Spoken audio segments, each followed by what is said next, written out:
Imagina una noche sin luna, donde los pecados se esconden bajo los hábitos de un convento y el aire huele a vino derramado y arrepentimiento. Escucha el crujido de la madera en los claustros oscuros, el susurro rasposo de una sotana arrastrándose por los pasillos de piedra fría. En la Quito colonial, cuando la niebla se enreda en los campanarios y las sombras se alargan como dedos huesudos, una figura escapaba de la celda de oración para perderse en la oscuridad de las cantinas. Su nombre era el Padre Almeida, un hombre de Dios con un apetito terrenal que lo consumía. Hoy, recorreremos los adoquines que aún guardan la huella de su traición, una mancha en la historia de esta ciudad que nunca pudo ser lavada.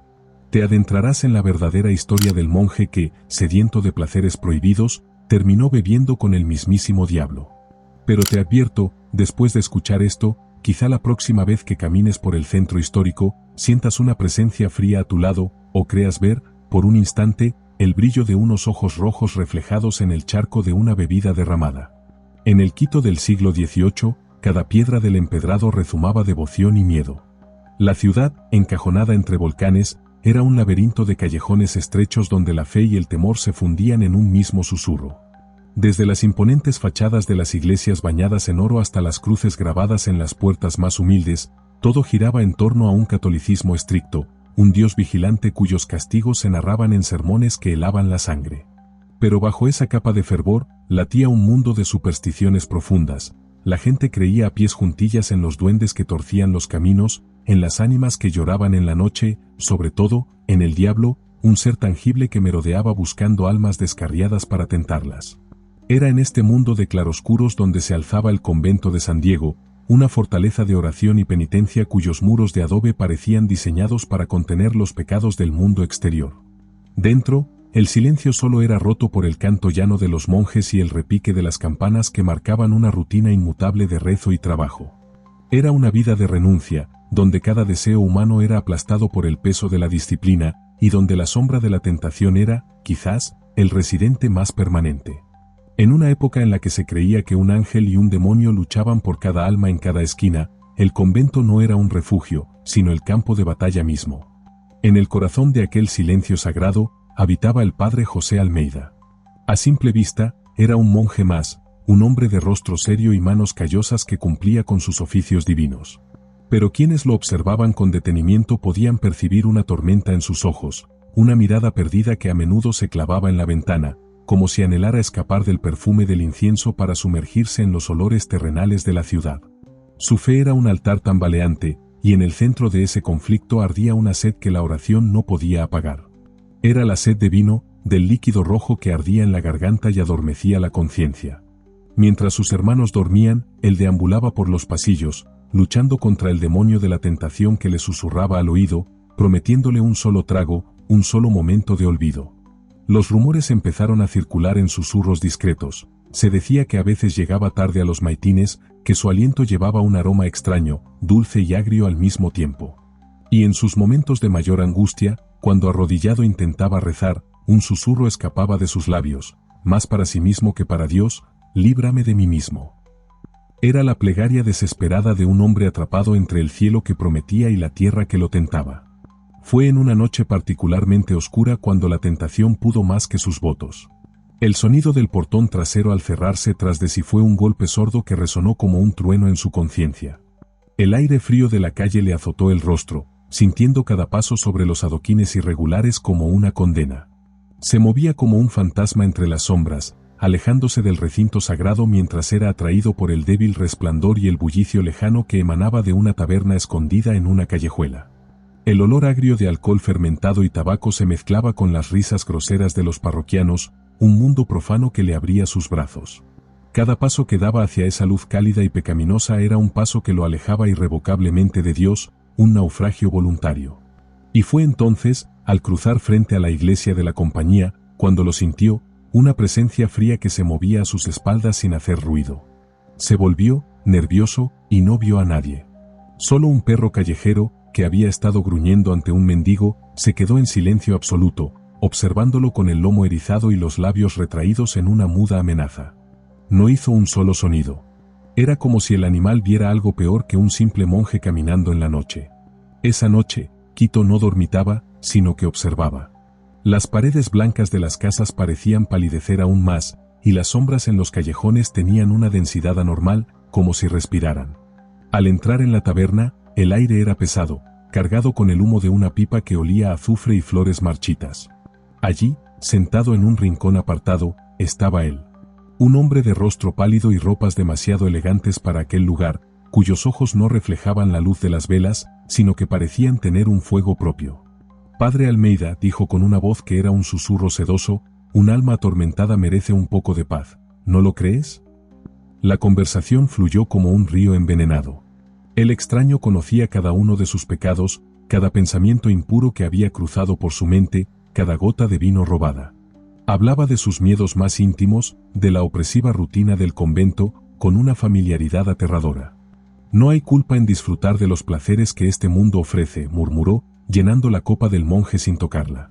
¿Por qué vivir esclavizado por un Dios que te pide negar lo que eres? La revelación no fue un estruendo, sino un susurro helado que le atravesó el alma. Yo puedo liberarte de esa carga.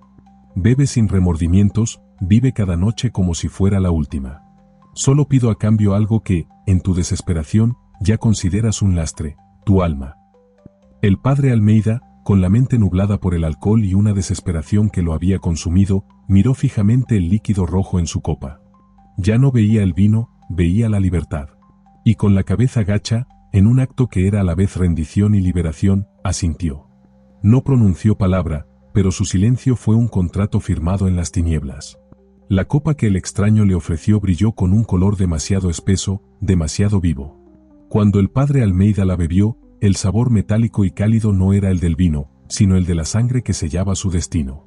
A partir de esa noche, el monje era una cáscara vacía. Sus ojos, antes tormentosos, ahora eran pozos vacíos.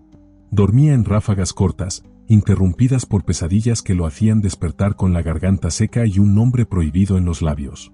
En el convento, una paz antigua se quebró. Los otros religiosos comenzaron a percibir cosas, un olor a huevo podrido que flotaba en el claustro, sombras que se retorcían en los rincones periféricos de la visión y risas ahogadas que recorrían los pasillos vacíos después del toque de queda. La deuda llegó a cobrarse en la madrugada más silenciosa. Una presencia helada inundó su celda, y él supo, con una certeza que le heló la médula, que había llegado la hora. No hubo palabras, solo una orden implícita en el aire. Almeida, presa de un terror primitivo, salió huyendo de su celda, subiendo las escaleras de piedra en un intento desesperado por alcanzar el campanario, como si desde allí pudiera estar más cerca de un Dios que ya lo había abandonado. Pero sus pies, torpes por el miedo y la culpa, tropezaron en el último peldaño. Su cuerpo cayó en la penumbra del amanecer. Lo encontraron al romper el día, desplomado en el suelo del coro, su mirada vidriosa fija en el rostro sereno del Cristo del Consuelo, un testigo mudo de un pacto que la muerte no podía cancelar. La paz nunca regresó por completo a los muros del convento de San Diego. Los frailes que barrieron el silencio tras la muerte de Almeida encontraron marcas imposibles, arañazos profundos, como de garras enormes, surcando la piedra fría de las paredes junto a la escalera donde cayó. Desde entonces, las noches en ese lugar adquirieron un peso distinto, una opresión que hace que hasta los turistas más escépticos bajen la voz sin saber por qué. Algunos custodios y visitantes nocturnos juran haber escuchado, entre el rumor del viento, una risa ahogada y ebria que se desvanece en los pasillos, o el sonido claro de unos pasos arrastrados subiendo peldaños que ya no existen. Fuera, en las calles adyacentes, los vecinos más antiguos cuentan que, en las madrugadas de niebla, a veces se divisa una figura encorvada, vestida con un hábito oscuro, que deambula sin rumbo para luego esfumarse en la esquina de una taberna que ya no está. Y si visitas hoy la iglesia, notarás que la imagen del Cristo del Consuelo ya no está en su lugar original.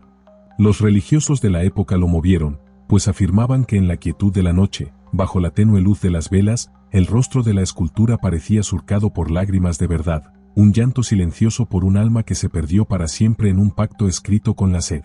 La leyenda del padre Almeida nos confronta con el abismo que todos llevamos dentro, esa batalla eterna entre la luz que anhelamos y las sombras que nos habitan. Su historia es un eco de nuestra propia lucha entre la fe que nos eleva y los deseos que nos atan a la tierra, entre la culpa que nos corroe y la imposible búsqueda de una redención sin sacrificio.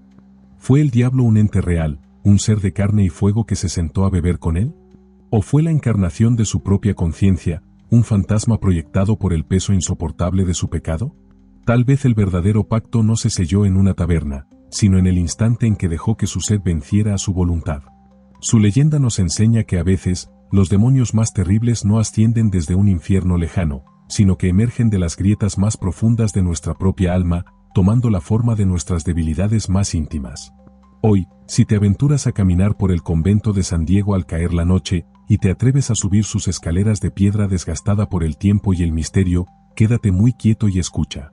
Tal vez, entre el susurro de la historia y el frío que se pega a la piel, logres escuchar los pasos fantasmales del monje que creyó poder engañar al diablo, y que ahora vaga por la eternidad, recordándonos el precio de perdernos a nosotros mismos. Esto fue Expediciones al Terror, donde cada leyenda es un eco de lo que no vemos, pero sentimos latir en la oscuridad. La historia del Padre Almeida se queda contigo ahora, como una sombra que no se despega. ¿Conocías ya este relato que mancha los adoquines del Quito antiguo? ¿Crees que el diablo realmente caminó entre las sombras de esa taberna, o fue solo la sombra de una conciencia rota por la culpa? Queremos leer tu versión, tu propia verdad sobre este misterio. Déjanos en los comentarios lo que piensas, si alguna vez has sentido una presencia similar o si te atreverías a caminar de noche por esas calles. Si esta expedición a lo más profundo del miedo te hizo estremecer, entonces este es tu canal. Suscríbete y activa la campanita, porque la próxima vez, cruzaremos otro umbral y desvelaremos un secreto que quizá no esté listo para ser contado.